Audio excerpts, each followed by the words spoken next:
आज लगता है हम सबका आखिरी दिन है। अब मुझे नहीं लगता इस समुद्री जहाज के इंजन को कोई ठीक कर पाएगा। सर, मुझे घर जाना है प्लीज। मुझे मरना नहीं है। अगले हफ्ते मेरी शादी है। रुक जाओ, मैं इस जहाज के इंजन को ठीक कर सकता हूं। 2 साल पहले की बात है। तारीख थी 2 दिसंबर 2023। समुंदर के बीचों बीच एक बहुत बड़ा कार्गो जहाज बिल्कुल धीमी रफ्तार से हिल रहा था। चारों तरफ घना कोहरा था। आसमान पर काले बादल और समंदर की बेचैन लहरें जहाज की मोटी लोहे की दीवारों से टकराकर अजीब सी आवाज पैदा कर रही थी। जहाज पर सन्नाटा तो नहीं था, लेकिन हर आवाज के पीछे एक घबराहट छुपी हुई थी। इंजनों के बंद हो जाने के बाद पूरी मशीनरी जैसे अचानक थम गई थी। बस इमरजेंसी लाइटें जल रही थीं और अलार्म की हल्की बीप हवा में घुली हुई थी।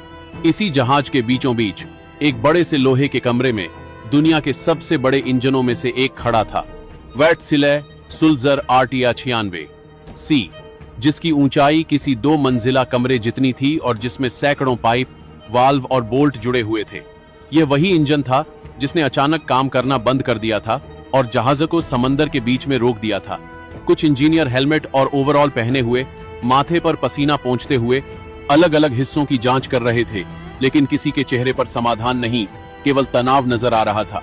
मुख्य इंजीनियर ने झुंझलाहट भरी आवाज में कहा, 3 घंटे हो गए, लेकिन अभी तक समझ नहीं आ रहा कि दिक्कत है कहाँ। अगर इंजन नहीं चला तो हम यहाँ फंस जाएंगे। उसके पास खड़ा कप्तान राणा, करीब 45 साल का, सख्त चेहरे और रौबदार आंखों वाला आदमी गहरी नजर से इंजन को देख रहा था। वह जानता था कि इस जहाज पर जो सामान लदा हुआ है वह सिर्फ एक कार्गो नहीं, बल्कि भारत की रेलों के लिए जरूरी पार्ट्स हैं, जिनके बिना देश के कई हिस्सों में रेल सेवा रुक सकती है। कप्तान राणा ने भारी आवाज में कहा, ये सिर्फ हमारा नहीं, पूरे देश का मामला है। हमें हर हाल में अगले 24 घंटे के अंदर इस इंजन को चालू करना है, वरना बहुत कुछ दांव पर लग जाएगा। इंजीनियर चुपचाप उसकी बात सुनते रहे, लेकिन किसी के पास कोई पक्का जवाब नहीं था। इसी समय जहाज के एक और हिस्से में, पतले से कॉरिडोर में, पानी से हल्का गीला फर्श चमक रहा था।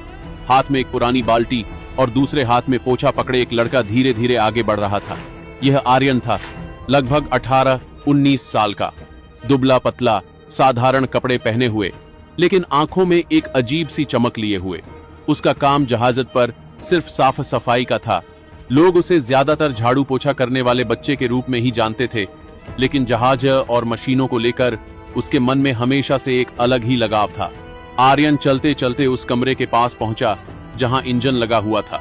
अंदर से बहस, तनाव भरी आवाजें और लोहे के